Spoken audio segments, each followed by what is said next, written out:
하나님의 말씀 마태복음 2장 1절로 2절 말씀 함께 보겠습니다. 마태복음 2장 1절로 2절입니다. 마태복음 2장 1절로 2절 우리 같이 한 목소리로 합독하겠습니다. 같이 읽습니다.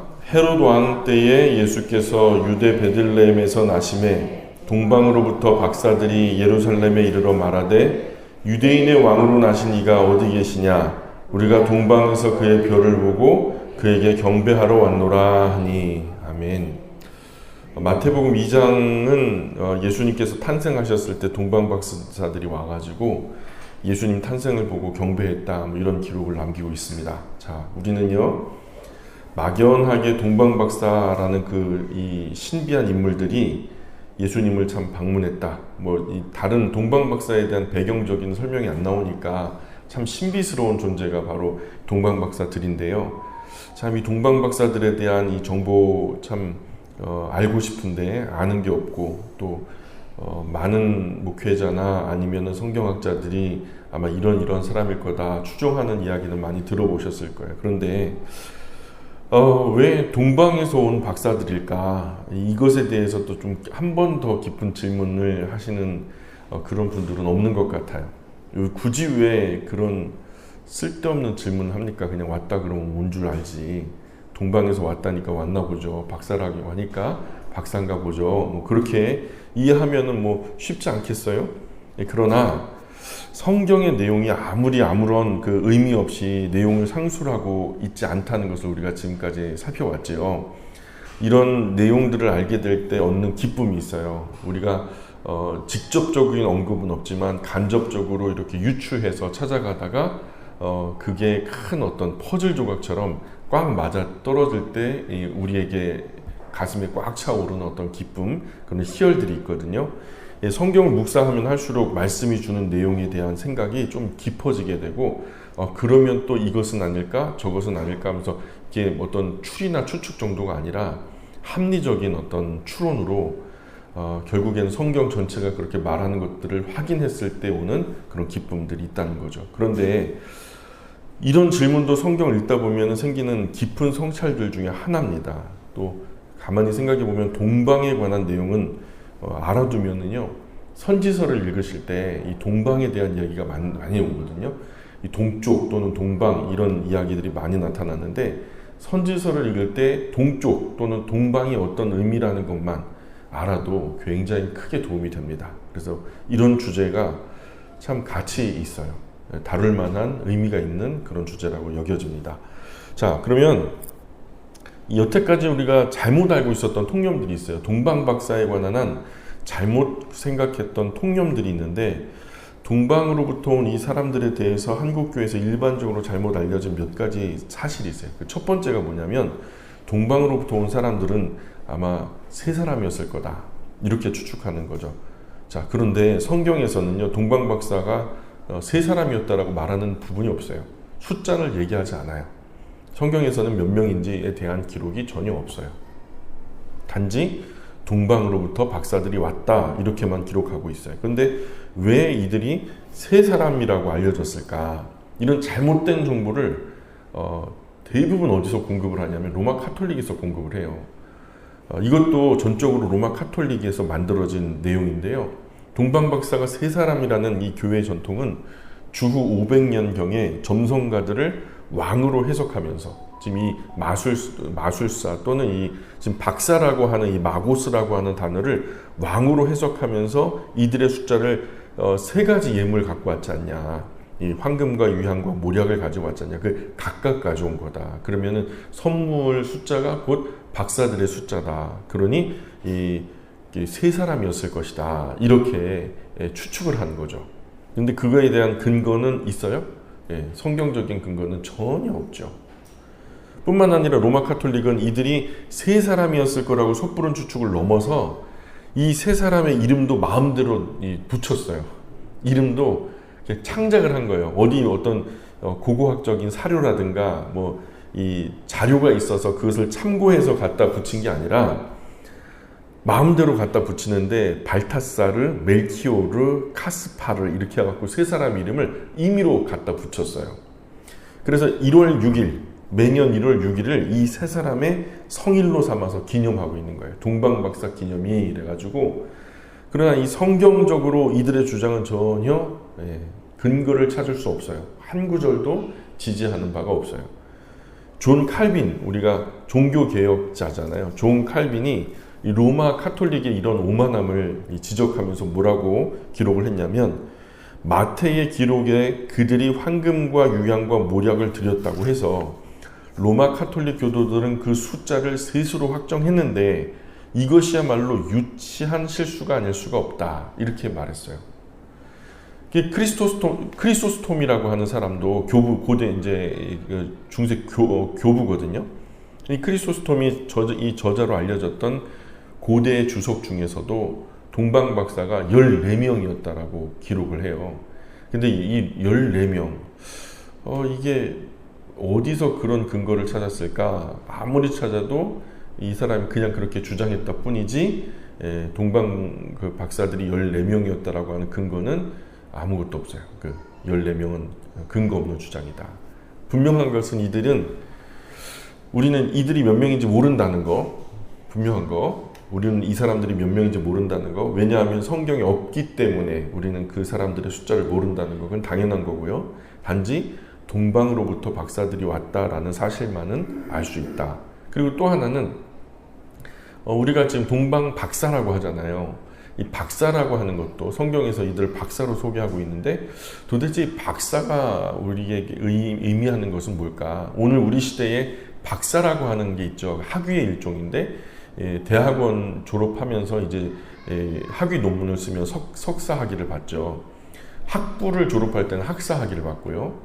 그리고 대학원 졸업한 다음에 전문학을 끝까지 해서 어느 정도 학문의 성과를 냈을 때 그것을 적어도 10년 이상 학문에 매진해서 이 박사 학위 논문을 갖다가 해가지고 많은 학자들이 그렇다고 인정했을 때 학위를 주는 박사가 있거든요. 지금 오늘날의 그 박사가 그럼 여기서 설명되는 그 박사일까? 전혀 아니죠. 우리말 성경에는 박사로 번역되고 있는데, 여기서 박사로 번역된 것은 헬라어로 마기라고 하는, 마귀가 아니고요, 뿔난 마귀가 아니고 그냥 단어로 마기라고 하는 단어인데 원형이 마고스예요. 마고스. 근데 이 단어는 우리말 성경에서는 박사로 이제 번역되고 있지만 영어에서는 현자, 이런 말로 번역되고 있어요. 그래서 동방에서 어떤 현자, 동방에서 어떤 지혜자들이 왔다, 이렇게 이해하면 될 거예요. 근데 앞서 말씀드린 대로 로마 카톨릭은 이들을요, 그냥 현자를 넘어서 또 오버를 해요. 뭐라고 번역을 했냐면 왕들이다. 사실은 이 박사들이 사실은 왕들이다. 그 왕들이 만왕의 왕이신 예수님 앞에 뭐 절을 하러 왔다. 이거 뭔가 좀 예수님을 더욱더 극적으로 이렇게 높여 보이게 하려고 적당히 하는 게 없어요. 성경대로 말하는 게 없고 왕들이라고 이렇게 번역을 해요. 로마 카톨릭은 없는 전승 만들어냈는데 뭐 아주 그냥 도사들이거든요. 아무 거리낌이 없어요. 아주 소설을 쓰고 동화를 쓰는 사람들이 이 사람들이라, 때문에 시편 72편에 보면 왕들이 이제 공물을 바치는 이런 구절이 나와요.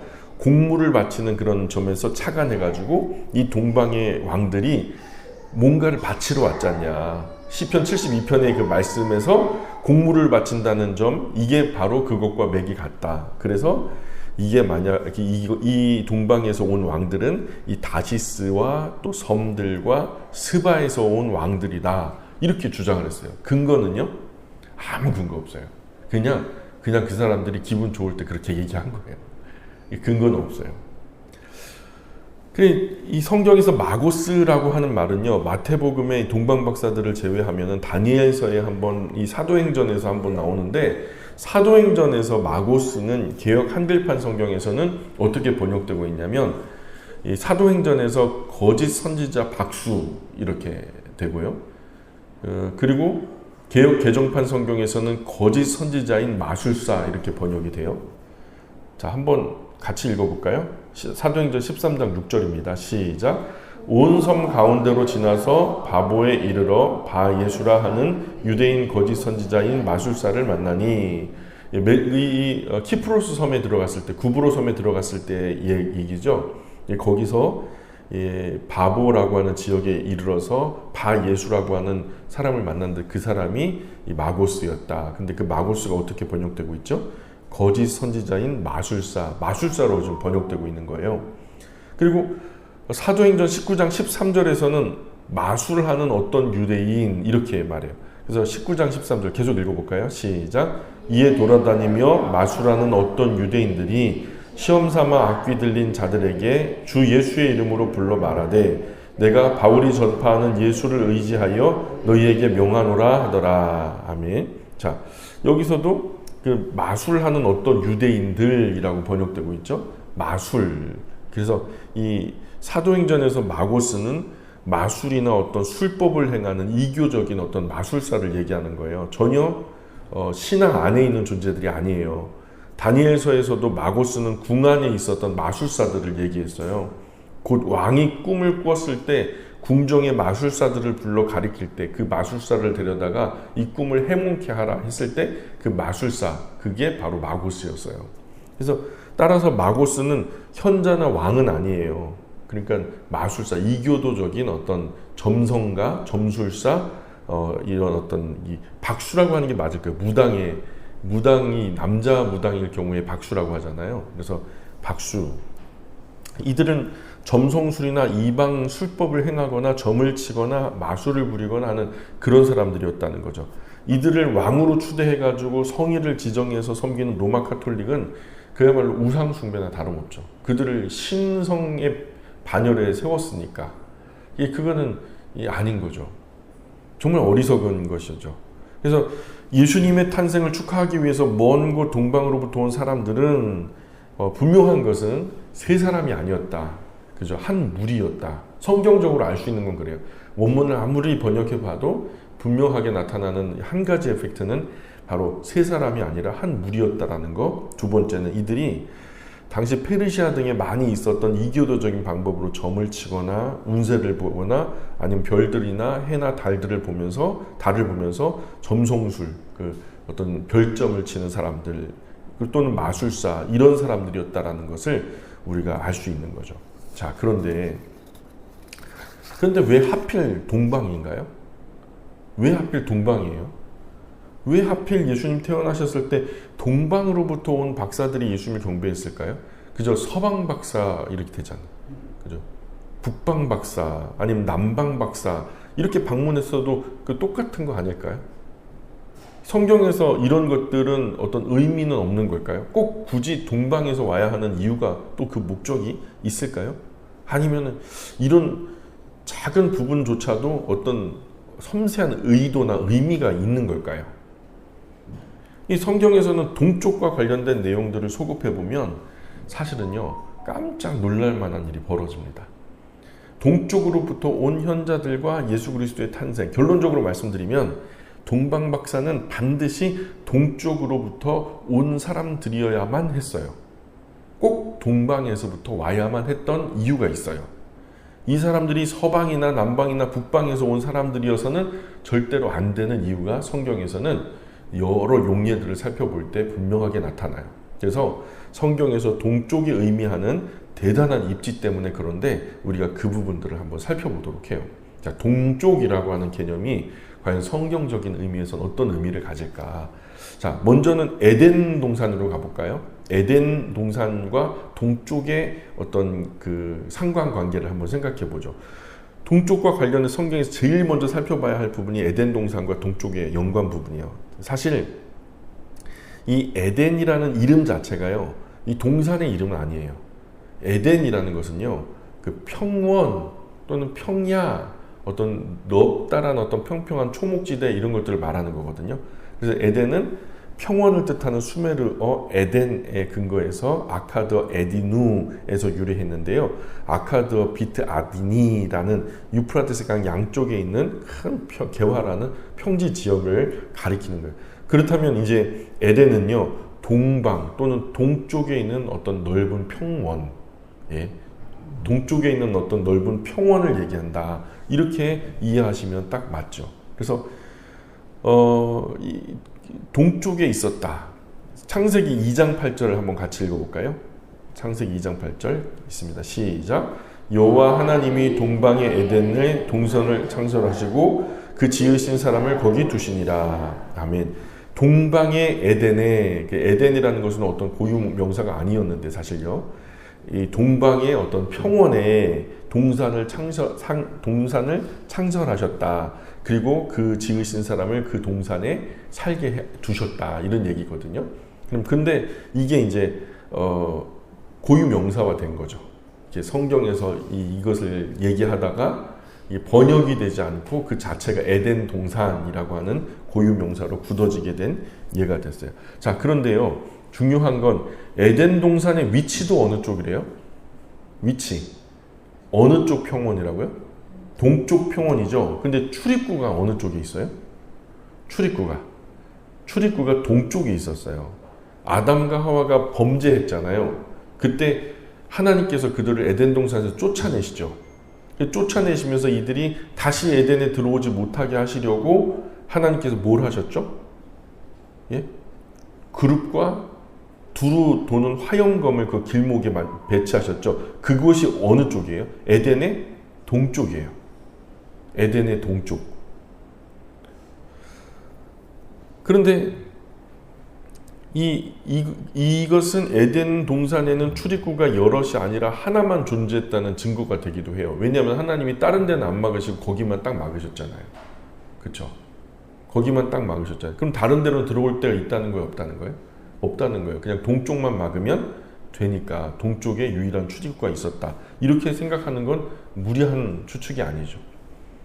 유일한 출입구가 동쪽에 있었다는 것을 보여주는데 창세기 3장 24절 읽어볼까요? 시작. 이같이 하나님이 그 사람을 쫓아내시고 에덴 동산 동쪽에 그룹들과 두루 도는 불칼을 두어 생명나무의 길을 지키게 하시니라. 아멘. 아담과 하와가 에덴 동산에서 쫓겨났을 때 에덴 동산의 유일한 동쪽 출입문을 통해서 쫓겨났을 것이다. 이렇게 유추할 수 있어요. 자, 이후에 하나님의 백성에게 동쪽을 향해서 가는 것. 자, 지금 에덴 동산을 중심으로 해서 생각해 보세요. 동쪽으로 가는 것. 이것은요, 에덴으로부터 멀어지는 것을 의미해요. 동쪽으로부터 서편 방향을 향해 나아가는 것, 그 반대로 에덴을 향해 또는 하나님이 계신 곳을 향해 돌아오는 것을 의미해요. 자, 이 사실 중요해요. 요거를 머릿속에 두셔야 돼요. 에덴은 어느 쪽에 있었다고요? 동쪽에. 출입구도 어느 쪽에 있었다고요? 동쪽에. 그래서 동쪽에서 떠나서 동쪽으로 가는 것, 그것은 하나님으로부터 또는 하나님이 계신 에덴으로부터 점점 더 멀어지는 것을 의미하고요. 반대로 서쪽으로 또는 이 서쪽으로 동쪽에서부터 서쪽 방향을 향하여 나아가는 것, 반대로 에덴을 향해 하나님이 계신 곳을 향해 돌아오는 것을 의미한다는 거예요. 이후에 하나님의 백성과 동쪽의 관계를 또 보죠. 에덴 동산뿐만 아니라 이후에 계속 흐름이 있어요. 이 흐름이 계속 가요. 그래서 에덴에서 쫓겨난 하나님의 백성의 모습을 통해서 동쪽의 의미를 조금 더 확인할 수 있는데, 먼저 가인은요, 동생 아벨을 죽인 죄로 쫓겨나게 되죠. 그리고서는 에덴으로부터 점점 더 멀리 가요. 에덴을 떠나 더 동쪽에 있었던 놋 땅으로 향하게 돼요. 놋 땅. 그게 이제 창세기 4장 16절에 나타나는 건데 한번 읽어볼까요? 시작. 가인이 여호와 앞을 떠나서 에덴 동쪽 놋 땅에 거주하더니. 자, 동쪽에 출입구가 있고 에덴은 동쪽에 있는데 이 동쪽에서 동쪽으로 더 가면 어떻게 돼요? 멀어지는 거잖아요. 그죠?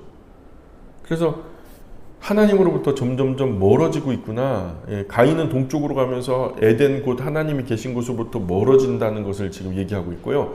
이후에 가인의 후손은 하나님을 의지하지 않는 사람들이 돼요. 성경의 기록대로. 그리고 하나님께 반역한 사람들인 바벨탑을 쌓는 무리 역시 점점 더 동쪽으로 가고 있었던 사람들이었다는 거예요. 즉 하나님으로부터 점점 멀어지고 있었던 사람들이 했던 일이 바로 바벨탑을 쌓는 일이었다는 거예요. 11장 2절도 계속 읽어볼까요? 시작. 이에 그들이 동방으로 옮기다가 시날 평지를 만나 거기 거류하며. 계속 동방이죠. 한 번쯤은 서방으로 갈 만도 한데 계속 동방으로 가요. 계속 동방으로. 이런 하나님의 백성의 향배를 통해서 성경에서 동쪽으로 가는 것이 하나님을 떠나는 것임을, 동쪽으로부터 돌아오는 것이 떠났던 자들이 돌아오는 것임을 말하는 사상을 우리가 조금 이해하게 되는 거예요. 자, 이 개념을 머릿속에 넣고서 한번 생각해 보자고요. 자, 가나안 땅은 성전, 가나안 땅, 그리고 예루살렘 성전, 이것은 에덴의 모형이에요. 에덴의 모형이에요. 에덴이 낙원을 나타내고 이스라엘 백성에게 가나안 땅이나 성전이 하나님 나라의 모형, 즉 낙원을 상징하는 것이었거든요. 때문에 이 두 모형은 에덴과 같은 출입문을 가지고 있다는 사실은 어찌 보면 당연해요. 하나님이 그 중심에 거하신다라는 것도 같고, 그죠? 예루살렘의 이 성전에 지성소에, 법궤위, 시은소에 하나님께서 그 이름을 두신다. 거기가 하나님의 좌소가 됐잖아요. 그래서 시온성이라고 부르고, 우리가 지난 시간에 배웠잖아요. 그래서 이스라엘 백성이 가나안 땅을 얻을 때 들어가는 방식은 에덴 동산에 들어가는 방식과 똑같아요. 원래 지리적으로 시내산에서 가나안으로 들어가는 정상적인 입구는요, 이 시내산이 남쪽에 있으니까 그냥 북쪽으로 쭉 올라가면 돼요. 되게 쉬워요. 한 일주일 보름이면 금방 올라가요. 그렇게 뭐 헤맬 것도 없어요. 길도 아주 단순해요. 그냥 올라가면 돼요. 아주 빨리 올라갈 수 있어요. 근데 성경에서는 이스라엘 백성들이 가나안 땅에 들어갈 때 어떻게 들어가요? 남쪽에서 그냥 막 헤매고 광야 네게부 쪽으로 나가서 막 정신없이 헤매다가 나중에 그 요단강 동편에 제가 한번 이거 보여드릴게요. 이렇게. 자, 저기 그 고센 애굽이라고 하는 데 있잖아요. 이 방향으로 계속 왔다 갔다가 저 위에 가데스 바네아 있어요. 가데스 바네아에서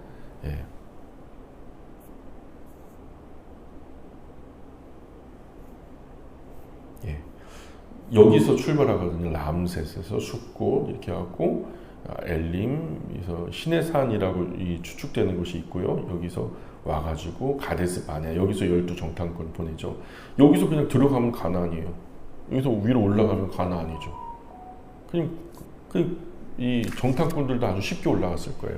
그런데 여기서 또 내려가가지고 정신없이 광야를 헤매다가 적어도 6개의 광야를 지나서 이 요단강 동편에 이르러서 이 동편에서 서편으로 요단강을 건너가고 들어갔단 말이에요. 자, 무슨 말인지 이해 가세요? 아이고, 죄송합니다. 무슨 말인지 이해 가시죠? 그 동편으로 이제 출입구가 있었어요. 거기도. 그래서 이 모압과 암몬 땅을 삥 돌아서 요단강 건너편 가나안 땅 동쪽으로부터 서쪽으로 진행해서 가나안 땅에 들어갔다라는 기록하는데, 이때 가나안 땅이 에덴격 되는 거고, 그 입구가 어디예요? 요단강을 건너가자마자 처음으로 맞닥뜨리는 성이 바로 여리고성이잖아요. 이게 마치 그 에덴의 입구처럼 되는 거죠. 뿐만 아니라 성막과 성전은 출입문이 동쪽에 있었어요. 그리고 역시 성막이나 성전이 에덴 동산의 모형이었다는 사실을 보여주는데, 즉 하나님의 백성이 죄 용서함을 받을 때 그 성막이나 성전에 들어가는 방식도 이 레위기에 보면은, 출애굽기 뒷부분에도 보면은 동쪽에서 제물을 가지고요 서쪽으로 들어가는 방식이에요. 먼 곳에서 하나님께로 가까이 다가가는 그런 방식이었다는 거예요. 가나안 땅에 들어가는 방법도 동쪽에서 서쪽을 향해 들어가는 방식이었고, 또 성막과 성전에 속죄하기 위해 들어갈 때도 동쪽에서 서쪽을 향해 나아가야 했고, 이것을 앞에서 나눈 내용들과 결부시켜서 생각해 보면 하나님의 백성이 동쪽으로 나아가는 것은 하나님을 떠나가는 거예요. 그렇죠? 하나님으로부터 멀어지는 거예요. 동쪽에서 서쪽으로 나오는 것은 하나님께로 돌아오는 것이라는 것을 알 수 있어요. 자, 여러 선지서에서도 마찬가지로 나와요. 여러 선지서에도 보면 이 이방 사람을 지칭하는 표현으로서 동방 사람 이런 말 나오잖아요. 근데 이런 이유로 성경에서 이방인을 지칭하는 가장 중요한 표현, 하나님에게서 멀어진 사람들, 하나님에게 잊혀진 사람들, 또는 하나님을 잊은 사람들, 하나님과 상관없이 살아가는 사람들, 하나님과 단절된 상태로 살아가는 사람들, 이런 사람들을 대략 이 동방 사람, 동방에 대한 성경 구절 정말 많은데요. 동방이라고 하는 또는 동쪽이라고 하는 말들을 쳐서 보면 우리 세계사 속에서 세계의 어떤 일반적인 문화 속에서는 동쪽은 희망을 상징하고 뭔가 좋은 것으로 여겨지잖아요. 근데 전혀 그렇지 않아요. 성경에서는 동쪽은요 굉장히 안 좋은 이미지로 비춰지고 있어요. 창세기 29장 1절 볼까요? 창세기 29장 1절 같이 읽습니다. 시작. 야곱이 길을 떠나 동방 사람의 땅에 이르러. 여기서 동방 사람의 땅, 낯선 땅, 하나님 알지 못하는 땅으로 여겨지는 거고요. 사사기 6장 3절에도 같이 읽습니다. 이스라엘이 파종한 때면 미드안과 아말렉과 동방 사람들이 치러 올라와서, 자, 하나님의 이 나라가 이스라엘인데 이스라엘을 치는 나라들이니까 하나님과 상관없이 하나님을 오히려 대적하는 나라들이겠죠. 이 동방 사람들이라고 대칭되고 있고요. 그리고 사사기 7장 12절에서도 한번 볼까요? 사사기 7장 12절 조금 많이 찾아서 읽을 거니까 한번 집중해 주세요. 사사기 7장 12절 읽습니다. 시작. 미디안과 아말렉과 동방의 모든 사람들이 골짜기에 누웠는데 메뚜기의 많은 수와 같고 그들의 낙타의 수가 많아 해변의 모래가 많은 같은지라. 예. 여기서 동방의 모든 사람들이 하나님 알지 못하는 사람들이었잖아요. 또 이사야서 2장 6절도 볼까요? 이사야서 2장 6절 계속 읽어볼게요. 시작. 주께서 주의 백성 야곱 족속을 버리셨음은 그들에게 동방 풍속이 가득하며 그들이 블레셋 사람들과 같이 점을 치며 이방인과 더불어 손을 잡아 언약하였습니다. 아멘. 자, 동방 풍속이라는 말이 나오죠. 이 동방 풍속이라는 말이 이방인의 풍속을 가리키는데요. 이 구절 안에서 보면 블레셋 사람들과 같이 이런 이 말과 대꾸가 돼요. 그러니까 바꿔 쓰는 거예요. 동방 풍속을 쓰는 사람들과 블레셋 사람들은 같은 말이에요. 자, 그리고 또 이사야서 24장 15절도 읽어볼까요? 시작. 동방에서 여호와를 영화롭게 하며 바다 모든 섬에서 이스라엘 하나님 여호와의 이름을 영화롭게 할 것이라. 아멘. 자, 여기서 이 구절에서 동방, 바다는 아시죠? 우리가 지난 시간에 나누었었죠. 바다도 어떤 곳을 상징한다고요? 이방, 열방, 다른 어떤 하나님을 알지 못하는 낯선 땅, 그곳에 하나님의 복음이 전해진다는 것이 물이 바다를 덮는다, 뭐 그런 이야기로 우리가 지난 시간에 나누었던 것처럼 여기서 이 바다와 같이 이 동방이라고 하는 말은요 이방 땅을 지칭하는 표현으로 사용된 구절인가 우리가 쉽게 이해할 수 있어요. 이사야서 41장 2절에서도 한번 볼까요? 시작. 누가 동방에서 사람을 일깨워서 공의로 그를 불러 자기 발 앞에 이르게 하였느냐. 열국을 그의 앞에 넘겨주며 그가 왕들을 다스리게 하되 그들이 그의 칼에 티끌 같게 그의 활에 불리는 초계 같게 하매. 아멘.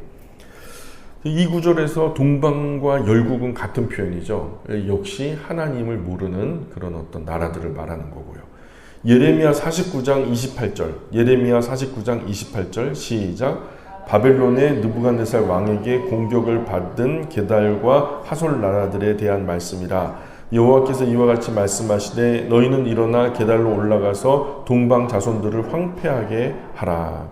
자, 이 다 맥락이 같아요. 이건 지금 여기 있는 이 구절들만 말고 더 많은 구절들이 있는데 대표적으로 이런 이미지를 갖고 있는 것을 제가 뽑아서 좀 보여드리는 거예요.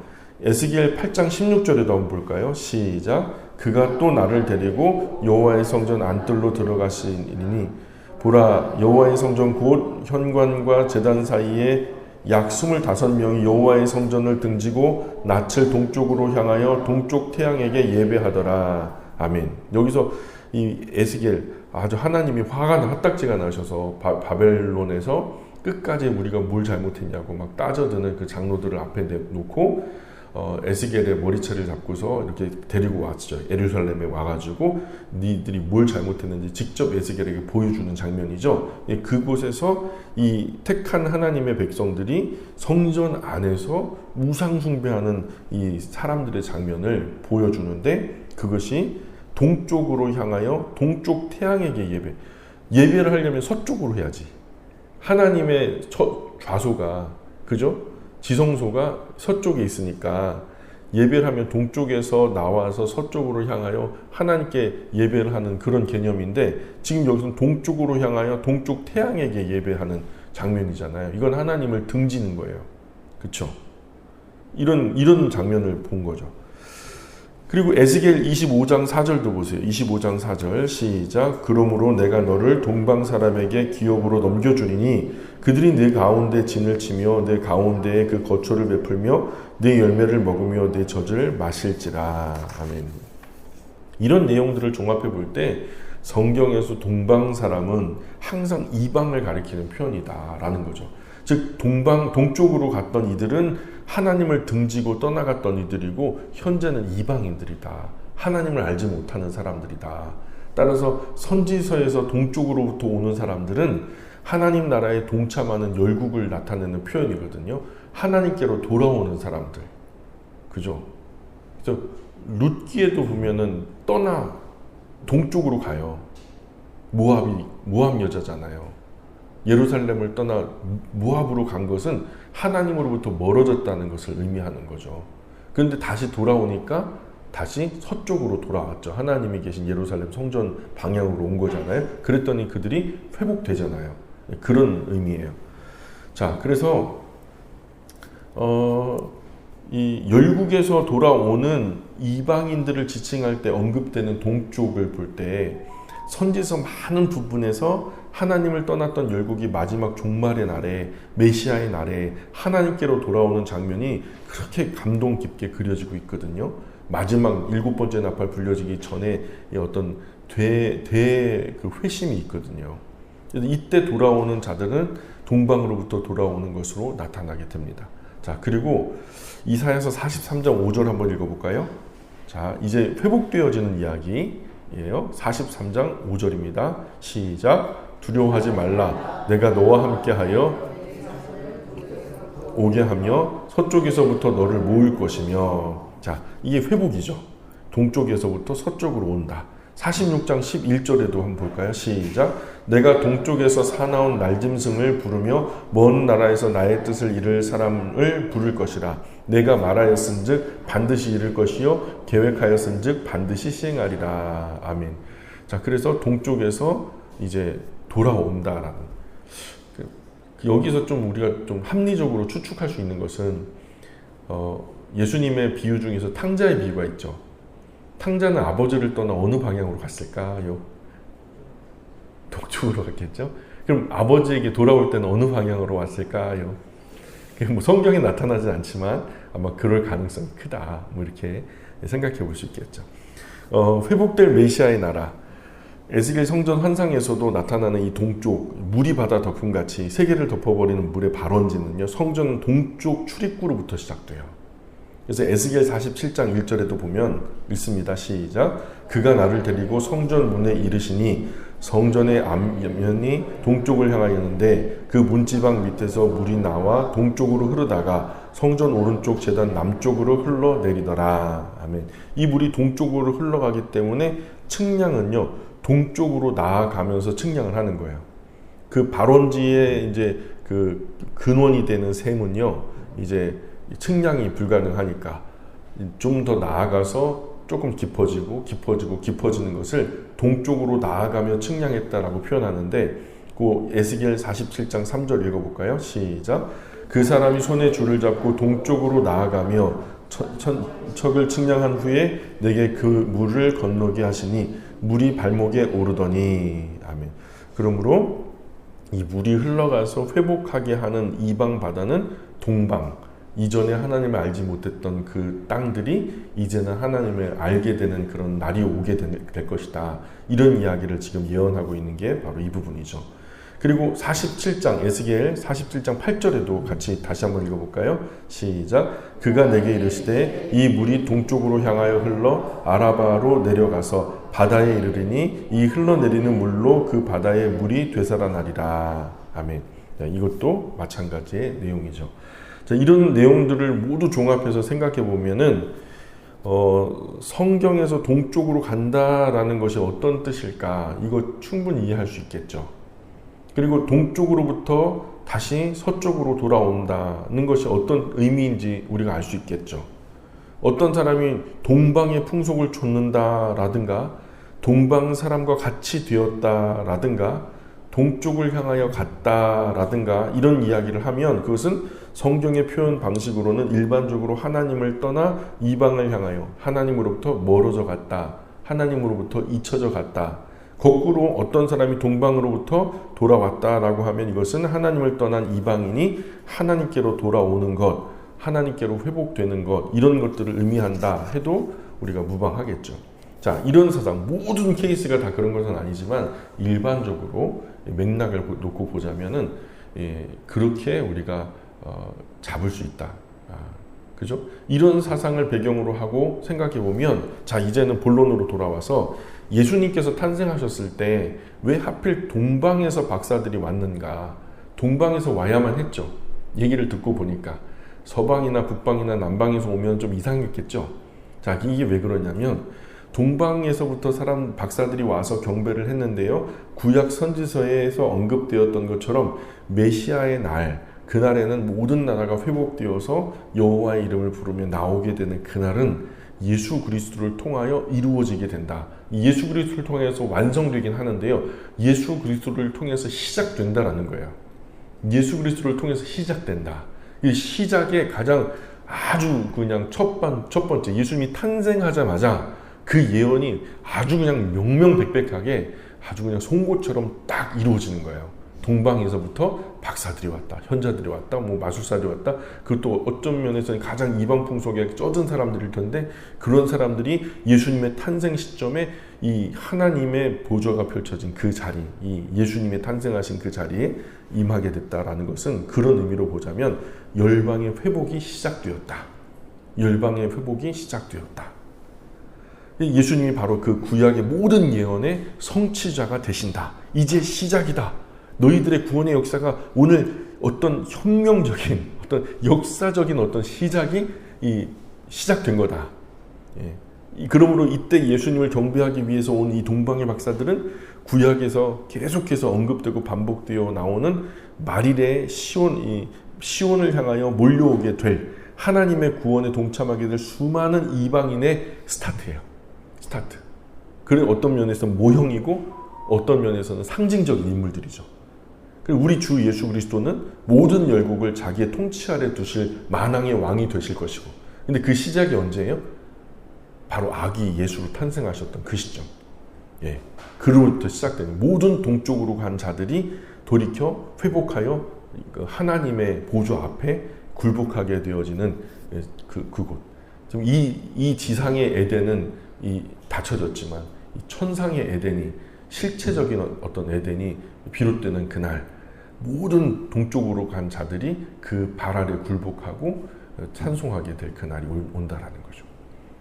이런 의미로 보자면 이 구약의 어떤 메시아 예언이요, 예수님의 탄생 시점에 가장 극명하게 보여줄 수 있는 가장 아름다운 성취로서 동방으로부터 온 박사들의 의미는 우리가 생각했던 것보다 상상 이상으로 더 큰 의미를 가질 수 있겠다라는 생각이 들어요. 그래서 동쪽으로부터 온다, 또는 동쪽으로 향하여 나간다 라고 하는 의미를 우리가 성경을 읽을 때는 우리가 그냥 범상치 않게 그냥 가볍게 읽지 마시고 조금 의미를 더 다져가면서 읽어보시면 참 좋겠다는 생각이 들어요. 그래서 동방 박사들은 하나님의 구원에 동참하게 될 수많은 이방인의 모형이고 상징적인 인물들이죠. 우리 주 예수 그리스도는 모든 열국을 자기 통치 아래 두실 왕이시고 모든 동쪽으로 간 자들을 돌이켜 회복시키실 참 에덴의 성취자인 것이죠. 이런 것을 통해서 우리 동방 박사 이야기를 이렇게 생각해 보면 좋겠습니다. 여기까지 하겠습니다. 기도하겠습니다. 귀하신 하나님,